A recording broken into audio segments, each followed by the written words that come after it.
Alors, Bezrat Hashem, le Zohar de ce matin, il dit, Vayashuvu amalachim el Yaakov lemor, bano el achicha el Esav, vegam olech ikratecha, varbamot ishimor. Les anges que Yaakov envoie à son frère Esav. Et pour voir qu'est-ce qu'il en est avec Esav, ils retournent chez Yaakov et ils disent, bano el achicha el Esav, nous sommes venus voir ton frère Esav. Vegam olech ikratecha, mais il est déjà en route envers toi. Verbamot ishimor, il y a 400 guerriers avec lui. Ça veut dire qu'il ne vient pas pour te rencontrer, il vient pour te faire la guerre.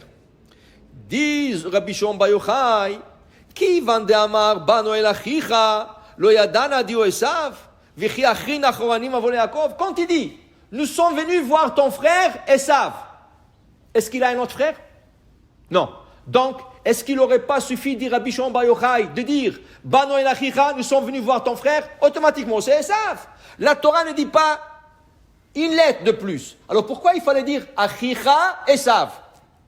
Il dit ici, le Zohar, Rabbi Shimon Bar Yochai nous explique, et là, et comme ça il disait, bano el achicha, nous sommes venus voir ton frère. Mais apparemment, c'est plus ton frère. Il ne se considère pas un frère, c'est un Esav. Il se considère un ennemi, un étranger. Okay? Et si tu dis, non, ok, peut-être il a fait tchouva, peut-être il vient tout seul. Non, il ne vient pas tout seul. Arbamot ishimo, il vient avec 400 hommes pour te descendre. À toi et à ta famille. Okay? Et il dit ici, Vekol kachlama. Et qu'est-ce que vous êtes en train de lui faire peur à Yaakov? Pourquoi les anges sont en train de faire peur à Yaakov? Ah, tu sais, nous sommes venus voir Esav. Waouh, il n'est plus ton frère, hein? Il veut te tuer. Il est venu avec 400 guerriers. Fais attention. Qu'est-ce que vous lui faites peur? Dites-lui, écoute, il veut pas faire la paix. Écoute, il est en route. Pourquoi vous lui faites peur? Les anges, c'est pas leur devoir de faire peur à quelqu'un. Pourquoi? C'est comme lui faisait peur. Dit le Zohar, oui, il y a une raison. Kolkach lama. אמרו לי בגין דקודשה בריחו יתראה תדיר בצלותיהן צדיקיה ומתעטר בצלותיהן. Le Zohar ici nous révèle quelque chose d'extraordinaire.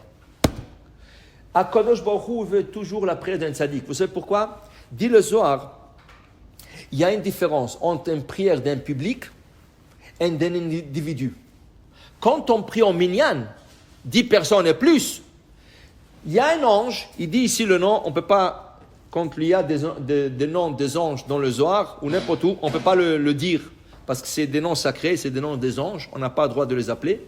Alors il dit ici, il y a un ange qui s'appelle tel, comme ça, ici dans le Zohar, et lui, quand il y a un minyan, quand les gens prient en public, il prend les paroles de tout le minyan, de tous les gens qui ont prié, et il compose, de ces paroles, il fait une couronne. Il fait une couronne. Cette couronne, il l'envoie dans le ciel, parce qu'on ne sait pas où est HaKadosh Baruch Hu. On ne sait pas où se trouve HaKadosh Baruch Hu. Même les anges ne savent pas. Dans le Moussaf de samedi, le Moussaf, nous disons dans la Kedusha, Aye mekom kevedo laritzo, où se trouve Dieu? Les anges se demandent où il se trouve, pour qu'on puisse le louer, pour qu'on puisse chanter devant lui, tout ça. HaKadosh Baruch Hu, il n'a pas de corps, il est partout. Mais les anges veulent savoir, ils ne savent pas.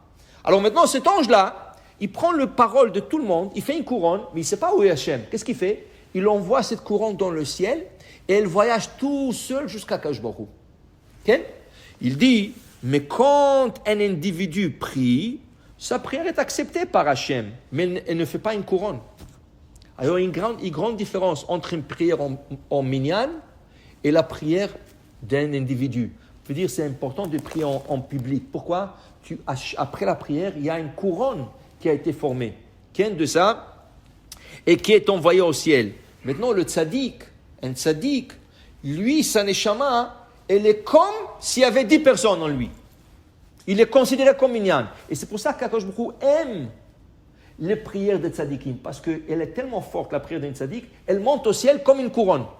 Comme la couronne qui se fait en minyan, le tzaddik seul, il peut la faire. Okay? Alors maintenant, on comprend, dit Rabbi Shimon Bar Yochai, pourquoi les anges ils sont venus faire peur à Yaakov? Tu sais, il vient, il veut te tuer, etc. Pour qu'il commence à prier. Et quand il prie lui, il y a une couronne qui va se former de sa prière, qui va aller au ciel et pour honorer Hachem avec cette couronne. Et c'est pour ça qu'ils lui ont fait peur, justement, pour que Hachem puisse avoir cette couronne. Vous savez qu'il y avait un rabbin en Israël, le Rav Amnon Yitzhak. Vous savez qu'est-ce qu'il a fait? Pendant des années, il prenait des jeunes qui avaient des boucles d'oreilles, qui avaient des nattes. Alors il leur coupait les nattes de cheveux et il leur prenait le boucle d'oreille. Il prenait. Et avec les années, il avait un sac qui s'est accumulé avec des boucles d'oreilles en or. Pendant des années, c'est pas un an ou deux. Pendant des années, tu parles de 20 ans. Alors il avait tout un sac. Qu'est-ce qu'il a fait ce rabbin? Il a fait fondre tout ce boucle d'oreille. Et qu'est-ce qu'il a fait? Il a fait faire une couronne en or pour un Sefer Torah. Et là, ils ont écrit un Sefer Torah. Et lui, il est venu avec un hélicoptère dans un grand stadium en Israël. Yad Eliyahu, 30 000 personnes il y avait.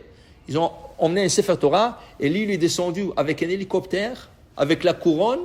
Et il est venu chez le Sefer Torah. Il lui a dit, voilà, ça c'est pour honorer Hachem avec tous les gens qui ont fait tchouva. Ces jeunes-là qui ont fait tchouva avec les boucles d'oreilles, tout ça, et les nattes, et tout ça, voilà, ça, ces boucles d'oreilles de voyous sont devenues une couronne pour Akadosh Baruch Hu. C'est extraordinaire ça, pour dire que nos prières aussi, il faut essayer de prier dans un minyan pour faire cette couronne chaque jour. Toi, tu as la chance, lui, il a fait ça après 20 ans, 30 ans. Mais toi, tu peux le faire chaque jour en venant en minyan, en faisant la prière. Baruch Adonai le'olam, amen ve amen.